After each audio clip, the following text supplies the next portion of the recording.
हामीले बारम्बार प्रश्न उठाएका छौँ। हाम्रो आफ्नो व्यक्तिगत प्रश्न नभएर जनताका प्रश्नहरू हामीले सरकारका सम्बन्धित मन्त्रीहरूलाई सोध्न चाहेका छौँ।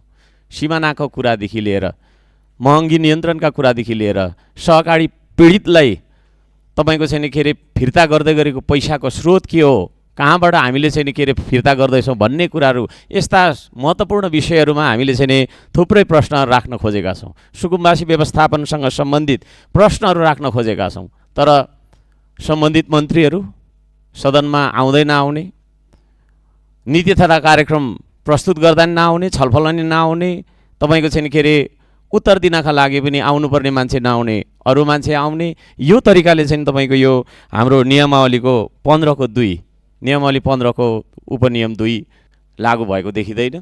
त्यसो भएको कारणले गर्दाखेरि हाम्रो जोरदार माग छ, यो संसदप्रति सरकार जवाफदेही हुनैपर्छ, जनताप्रति सरकार जवाफदेही हुनैपर्छ, बन्नैपर्छ।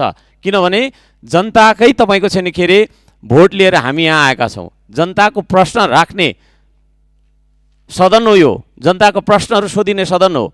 त्यो सदनमा सरकार नआउनु, सरकारको प्रतिनिधि नआउनु, यसले के जनाउँछ सभामुख महोदय? त्यसो भएको कारणले गर्दाखेरि यहाँले कडा तरिकाले रुलिङ गरेर सरकारको पक्षका मानिसहरूलाई पनि लिएर, मन्त्रीज्यूहरूलाई पनि लिएर चाहिँ यहाँनिर प्रश्नोत्तर गर्ने 5-6वटा प्रश्न हामी सोध्न चाहन्छौँ। ती प्रश्नहरूको उत्तर जनतालाई चाहिँ दिनुपर्ने बाध्यता उहाँहरूको कर्तव्य हो। त्यो कर्तव्यदेखि चाहिँ भाग्ने उहाँहरूको जुन चलन छ, यसप्रति हाम्रो घोर आपत्ति छ। यो सरकार, यो सदनप्रति जवाफदेही नभएको त्यो चाहिँ के अरे हामीले महसुस गरेका छौँ। त्यसो भएको कारणले गर्दाखेरि संसदीय मर्यादा अन्तर्गत जो प्रधानमन्त्रीदेखि लिएर तपाईँको मन्त्री परिषदका सबै मन्त्रीहरू यही